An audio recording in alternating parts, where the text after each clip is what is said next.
Hello and welcome to the Global Conversation. I'm joined now by Margrethe Vestager. She's the Executive Vice President of the European Commission, responsible for all things digital, but mostly known for being the most powerful regulator of big tech in the world. Our discussion focuses on the global battle for data and is in partnership with the European University Institute in Florence as part of their recent State of the Union event. Margrethe Vestager, thank you so much for joining us here today. It's lovely to see you there. It's really good to be with you because data is indeed a renewable resource. It can be created all the time and it can be used and reused. So it's sort of very topical for times where renewables, circular economy is what we want to achieve. OK, well, let's get down to it. In the chat, of course, the focus of it is that global battle for data. So my first question is the European Union in the battle? Why? And where are you hoping that it will lead? Oh, I can tell you that we are, because as we speak, data is being created everywhere. And since Europe is such an industrial continent, a continent where we now digitalizes everything, that be mobility, that be our electricity grids, it can be agriculture, it is our health systems. We harvest data all the time. And with that data, well, we can do better. We can innovate more. We can build stronger businesses. And of course, we can also use this data to fight climate change. And as you say, this is a global matter because we are also in a geopolitical context where we have both systemic rivalry, economic competition, but also the need for partnerships on this planet. So how we deal with data, how we enable it to flow once we trust it, but how we also retain it if it's our own personal data, well, that is what we have ahead of us, both for practical implementation, but also to get the legislation right. Yeah, a long road ahead, and you've already started it, of course.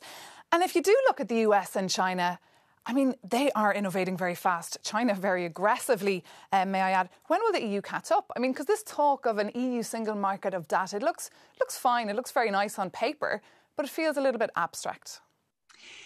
Yeah, I think it's really important not to underestimate our Europe because it's still so that the highest number of patents, well, that actually comes from Europe. And also that we have a very vibrant startup innovation community. And I think it's important not to see Europe as lagging behind, starting this new big chapter of digitization where data really, really, really makes the difference. Because it's so much more than data coming from search or from shopping. This is data about how the real world actually functions. So the challenge ahead of us is to make sure that data is being pooled, shared, and used for the better. And here, of course, we need to do something in particular because so many small and medium-sized businesses should be part of that. And it is a bigger hurdle for a smaller businesses to get to the use both of their own data, but also of pooled data, rather than a big business who would have a different setup. So, of course, we need to do things specifically to match sort of the European economic context and make the most of it. And what about the business community? I mean, would there be incentives put in place to encourage them to share data? Because they're pretty reluctant, as it seems. Yes, they are. And I think one of the reasons why they are reluctant to share data is that it's, they're all the time being told that they're sitting on gold. They may not really use it, but if they're sitting on gold, then why share it? And I think there is a lack of legal clarity, but also contractual clarity. So we are working on something that we call data spaces. It's basically a metaphor for getting the contractual obligations right, so that I know if I'm a business owner, I put my data in this data space and I take out maybe some other data that I know that I can do that safely. And we do that in quite a number of areas. The most topical right now is, of course, the health data space, because we have seen under COVID how important it was to be able to analyze health data, to analyze molecules, to analyze the virus in itself. And that, of course, also entails data looking into how vaccines work. Of course, that is also a lot of data processing that goes into it. So building these data spaces could make businesses feeling much more confident that they could use data to develop their business and to develop their business models to rely much more on the digital economy. And the Data Governance Act that you presented, the proposal that you presented last November, I mean, it's a bit of the first step, and it's been presented really as an alternative to how big tech handle and share data. Tell us more about your concerns and your experiences so far with big tech, how they're dealing with, and why you think it's important to do something about it. Well, what you said is actually, I think, a very valuable point, to find a model where people are not obliged to share data, but if they want to do it, that they can do it in a way so that it's transparent what is happening. And one of the things in the Data Governance Act is sort of the template to set up intermediaries so that you have a neutral partner to receive data, but also to enable data to be used by others, and intermedia who would know that everything is fine. Because I think a lot of people worry about privacy rules or proprietary data and all of that.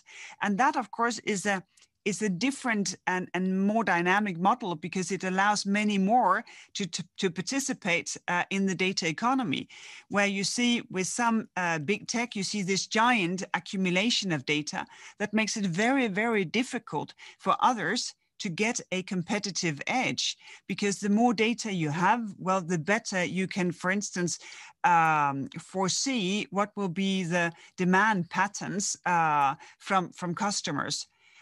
Unfortunately, we also see that some big tech, they use data in a way that is not really in accordance with competition rules. We have the preliminary conclusions of the Amazon case, that Amazon is enabling Amazon Retail access to data from all the many merchants on the Amazon marketplace, where the merchants themselves do not have access to the same level of really high quality data about the consumer behavior. That is for Amazon Retail, and that gives them an unprecedented benefit. So, of course, it's the legislation, the Governance Act, the Data Act to come later, but it's also vigilant competition law enforcement to make sure that the benefits of the data economy is actually widely spread. You mentioned the Data Act that will come later. I might ask you about that in a couple of minutes. But first, I mean, we're talking here about big tech. I mean, companies like Facebook, Google, they've been gobbling up our data for the last couple of years, and they've been reaping the economic benefits. So is this Data Governance Act and the information that we're expecting to come out of the Commission a little bit later this year the way of perhaps catching up on them? Well, it will produce a different model and a different way of governing data. And while this is ongoing, I also think that there is sort of an awakening about what it takes for us really to take care of our own data, both when they are personal data and when they are not personal data. As long as it's not misused, I think it's a really good thing when for instance, digital service providers ask people, would you accept that this app will keep tracking what you do on your phone also when you're not actively using this app? So that people are presented with easy choices as to how to not only have rights, but also enforce rights when it comes to ownership of the data already created, but also how to make sure that I know when data is being created about what I do and what I do not do online. And at the same time, to distinguish between personal data, which has its own governance, and more industrial data. Because when it comes to industrial data, we have a completely different set of possibilities, because we don't need to have the same concerns as when it is personal data. And in that, of course, we push forward as fast as we can. And just briefly, have you had any reaction from big tech on your proposals? Well, not so much. I think it's quite early days. In the beginning of every sort of deliberation in the European Parliament and Council, we usually get a quite positive approach. Then we tend to see later that there is some efforts to kind of make the proposals less intrusive, or in my eyes, less effectful when it comes to making the marketplace open and contestable. But that remains to be seen. And one big topic, of course, is our values here in Europe and our rights, a big topic close to our hearts. And MEPs, of course, at the moment are scrutinising the Governance Act as well as we speak.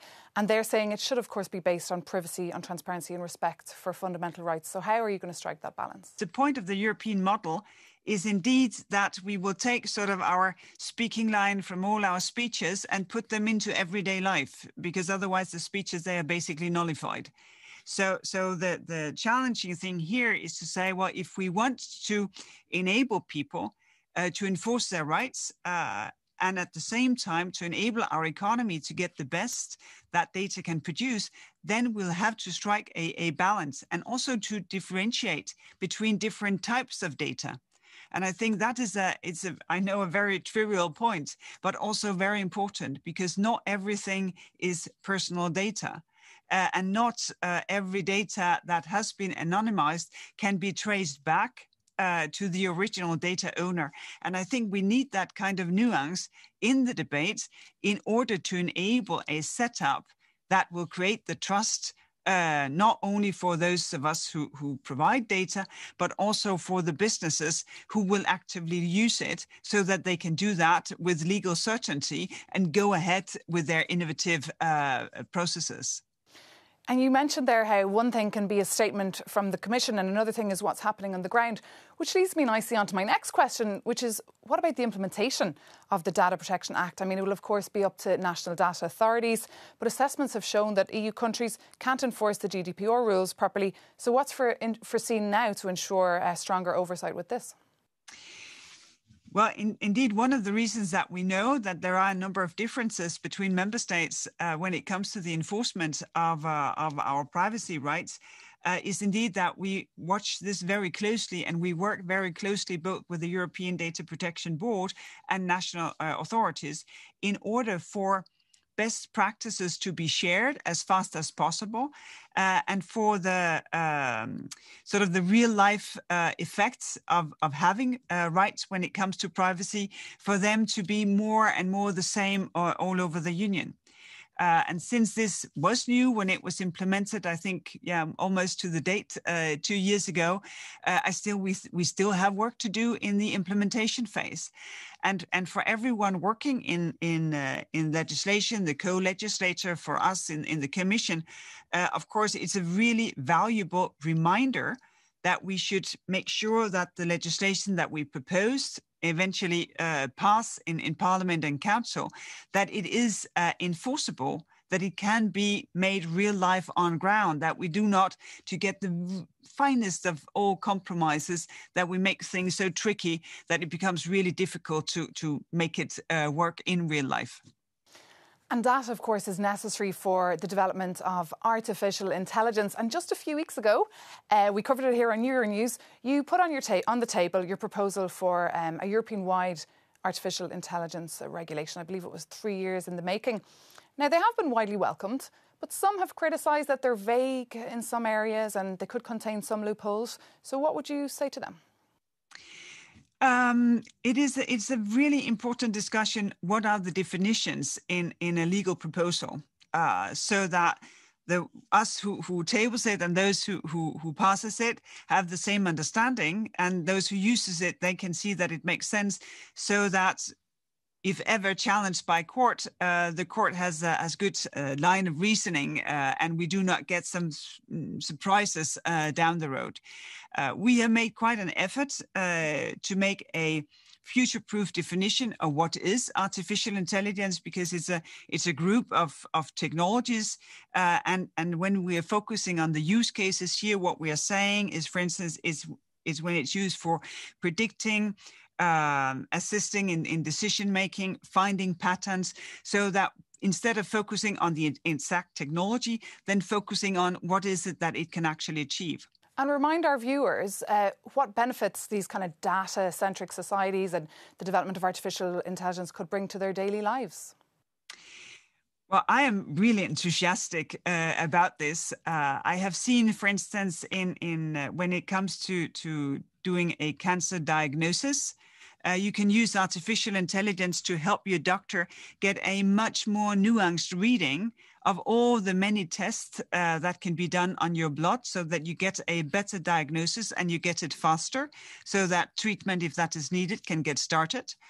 It can be predicting how water will flow, so that you can easily protect yourself against the effects of climate change.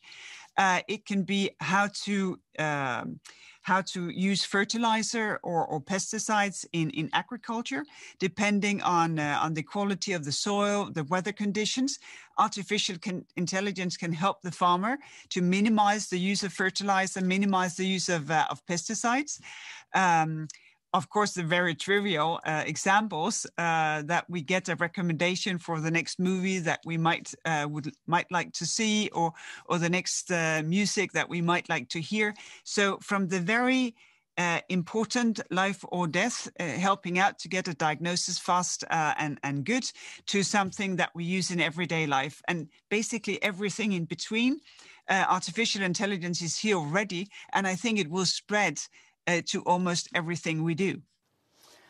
And I just want to ask you, you mentioned it earlier, a little bit more about the European health data space, because obviously health is on our minds this year with the pandemic, and of course last year we all just want to be healthy. So I want to hear more about these plans for the European data space. When could this really become a reality? Well, I think it will take still a bit of time, because in the health data space, we are to be very specific, because health data is also the most it's really personal.